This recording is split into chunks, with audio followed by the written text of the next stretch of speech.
इस देश को, उन नालायकों को, निकम्मों को, वाहियातों को बता दिया है कि अब तुम्हारी ये तानाशाही नहीं चलेगी और जितनी जिसकी आबादी है, जितनी जिसकी संख्या है, उनके हक अधिकार दे दो। बिहार के अंदर लालू जी ने और नीतीश जी ने जो जातिगत जनगणना करवा के इस देश के बब्बर शेरों को जगाने का काम किया है, अब ये बात फैक्ट हो चुकी है कि अति पिछड़ा वर्ग जो है वो इस देश के अंदर ताकतवर है। आप बीजेपी के दलाल बनोगे, आप आरएसएस के भड़ुए बनोगे, आप कांग्रेस के बनोगे तो मारे जाओगे, आप हिंदू बनोगे आपका कत्लेआम हो जाएगा। लेकिन अगर इंसान बनोगे तो कहीं पढ़ लिख करके प्रोफेसर बनोगे, इंजीनियर बनोगे, डॉक्टर बनोगे। इस देश के वंचित शोषितों को जब मुख्य धारा में जोड़ने की बात होती है तो ये कभी दंगे करवाते हैं, कभी ये रथ लेकर निकल लेते हैं। अरे मंडल आयोग की रिपोर्ट को क्यों नहीं लागू कर दे, काले काले खाखर की रिपोर्ट को क्यों नहीं लागू करते। इस देश के अंदर सबसे ज्यादा जो लोग हैं उनके हक अधिकारों की बात होती है तो ये बोलते बोलिए जय श्री राम। तुम्हारे को इस देश के अंदर लालू जी ने दिया है, नीतीश जी ने दिया है और इस देश की बहन मायावती ने आपको मान सम्मान देने का काम किया है। अगर आप इनके चक्कर में रहोगे आप बर्बाद हो जाओ। हम तो उन अंधभक्तों को पूछना चाहते हैं जो जय श्री राम बोलते हैं, अरे भाई बता तो दियो, अरे ओबीसी वालों तुम्हारा वहाँ पे कोई बैठा भी है और तुम कटोरा लेके भीख मांगने वाले बनोगे वहाँ पर भी।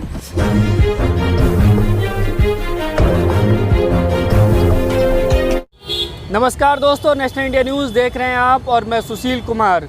बिहार सरकार ने जिस तरह से जाति जनगणना के आंकड़े उसकी रिपोर्ट जारी की है, उसके बाद से देश भर में एक वर्ग जो है उसको बड़ी तकलीफ़ हो रही है। हम देख रहे हैं जिस तरह से मीडिया में, जिसे मनु मीडिया भी कहा जाता है, उसके पेट में बड़ा दर्द हो रहा है कि जाति जनगणना के आंकड़े या रिपोर्ट क्यों जाहिर कर दी गई है।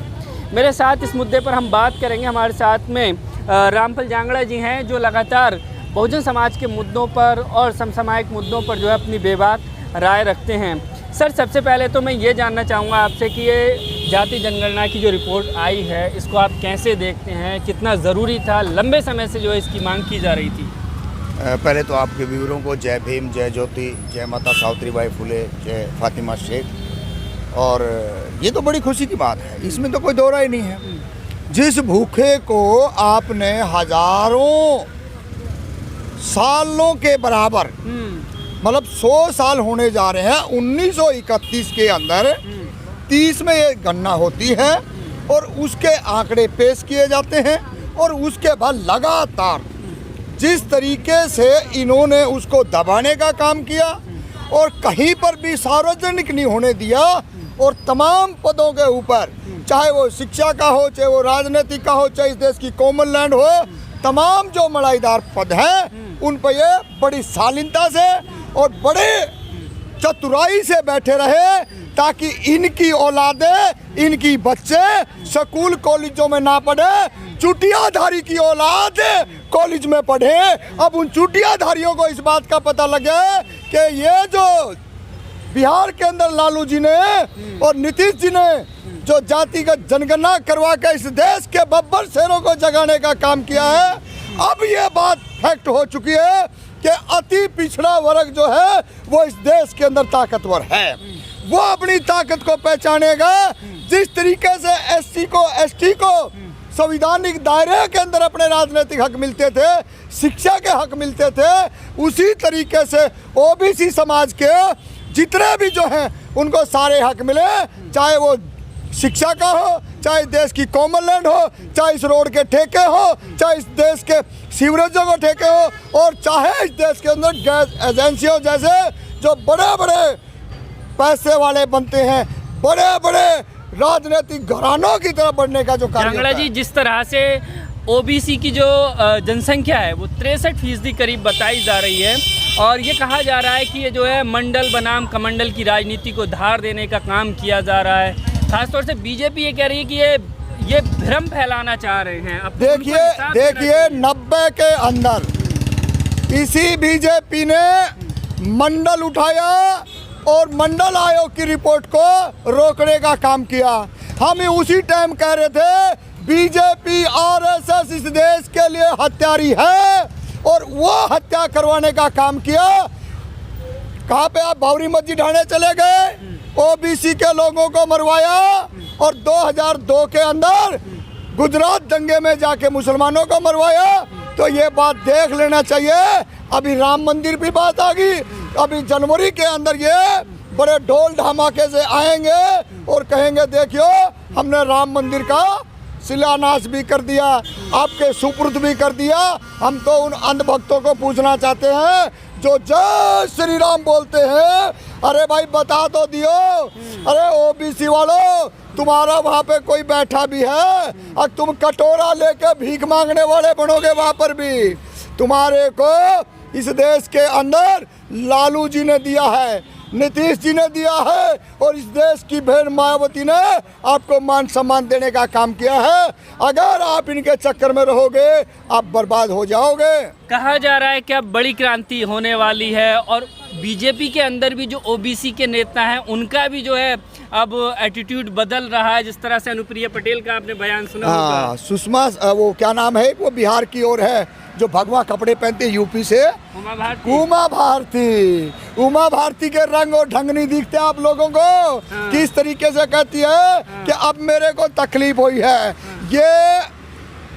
ये वैज्ञानिक हैं, चुनाव के समय इनको सब कुछ पता होता है कि अब ये किस तरफ जाने वाला है, और इसी का नतीजा है कि अब की बार इस देश के अंदर बहुजनों को पूरे बिहार की सरकार ने ये बता दिया कि आप जगिए और अपने हक लीजिए हर जगह पे। और तमाम इस देश के उन गधे घोड़ों को भी कहना चाहते हैं, आप बीजेपी के दलाल बनोगे, आप आरएसएस के भड़ुए बनोगे, आप कांग्रेस के बनोगे तो मारे जाओगे, आप हिंदू बनोगे आपका कत्लेआम हो जाएगा। लेकिन अगर इंसान बनोगे तो कहीं पढ़ लिख करके प्रोफेसर बनोगे, इंजीनियर बनोगे, डॉक्टर बनोगे, प्रोफेसर बनोगे और अच्छे अच्छे नागरिक बनोगे। जिसे जो मेन स्ट्रीम मीडिया है, जिसे मनु मीडिया भी कहा जाता है, उसको बड़ी तकलीफ़ हो रही है। ये जो आंकड़े आए हैं बड़ी मायूसी है, बड़ा मातम सा छाया हुआ है, और ये कहा जा रहा है कि ये जातिवाद को बढ़ावा दे रहे हैं। जाति मुक्त समाज बनाने की बात हुई थी। जाति के नाम पे देश का प्रधानमंत्री बनता है, वर्ग के नाम पे देश का प्रधानमंत्री बनता है। जब गरीबों को, इस देश के मजदूरों को, इस देश के वंचित शोषितों को जब मुख्य धारा में जोड़ने की बात होती है तो ये कभी दंगे करवाते हैं, कभी ये रथ लेकर निकल लेते हैं। अरे मंडल आयोग की रिपोर्ट को क्यों नहीं लागू कर दे, काले काले खाखर की रिपोर्ट को क्यों नहीं लागू करते। इस देश के अंदर सबसे ज़्यादा जो लोग हैं उनके हक अधिकारों की बात होती है तो ये बोलते बोलिए जय श्री राम। अरे जय श्री राम से शिक्षा नहीं मिलती है, मंदिर में मत्था फोड़ने से आपको कोई नौकरी नहीं मिलती है। आपको 30 साल जूते रगड़ने पड़ेंगे, पढ़ाई लिखाई करनी पड़ेगी, तब जाके आंखों में आंख मिला के हरामजादों से पूछोगे अरे हमारे हक इधर रखिए, तब जाके बात बनती है। इनको चाहिए गुलाम जो जय श्री राम वाले हो या मंदिर में मत्था टेकने वाले हो। हमने सारे 33 देवताओं करोड़ों को हाथ जोड़ लिए कि भैया हमारा पीछा छोड़ दो, और हमने दिल्ली यूनिवर्सिटियों में, कॉलेजों में हमारे बच्चों को शिक्षा और हमारे रोजगार, राजनीतिक हिस्सेदारी और इस देश के अंदर जो कॉमन लैंड है वो हक हमारा दो। अरे 3% लोग। लगता है 2024 का चुनाव आ रहा है और टाइमिंग पर सवाल खड़ा किया जा रहा है कि ये जो रिपोर्ट है ये अभी क्यों जारी की गई है चुनाव से पहले, तो क्या बीजेपी का खेल बिगड़ता हुआ दिखाई दे रहा है? देखिए बीजेपी का खेल तो बिगड़ चुका है, इसमें कोई दोहरा नहीं है। बीजेपी का इस देश के अंदर से सुपड़ा साफ हो चुका है।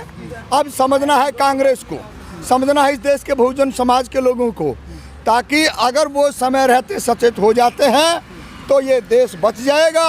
अन्यथा ये देश जो है इसके सीधा सीधा इस देश का जो है बिल्कुल बंटाधार होने वाला है। इस देश के अंदर तमाम देश के लोगों को कह रहा हूं मैं, ये देश नहीं बचेगा अगर बीजेपी आ गई।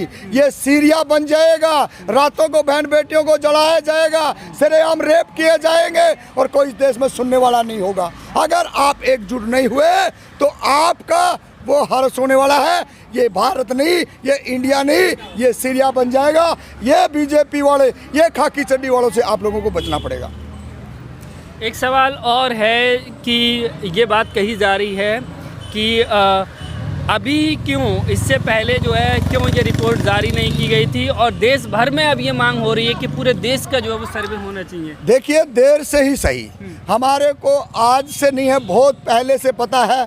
लालू जी के ऊपर चारा घोटाला लगाया, जब राबड़ी देवी को मुख्यमंत्री बनाया जाते तब आरोप लगाया। नीतीश जी ने भी 2-4 बार रंग बदले, लेकिन नीतीश कुमार ने और इन्होंने देख लिया कि आखिरी में अपना मारेगा, छाँव में गेड़ेगा, सत्ता में आए और इस देश को उन नालायकों को, निकम्मों को, वाहियातों को बता दिया है कि अब तुम्हारी ये तानाशाही नहीं चलेगी, और जितनी जिसकी आबादी है, जितनी जिसकी संख्या है, उनके हक अधिकार दे दो कि हमारी आबादी कितनी है।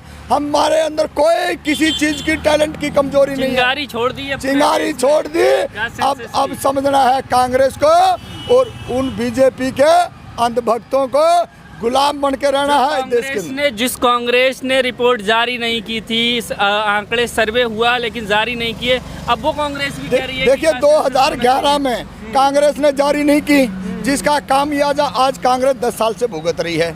अब कांग्रेस को, राहुल गांधी को 90 सेक्रेटरी याद आ जाते हैं। वो कहते हैं ओबीसी 3 है। अरे राहुल जी, आपकी जुबान पहले क्यों नहीं फिसली?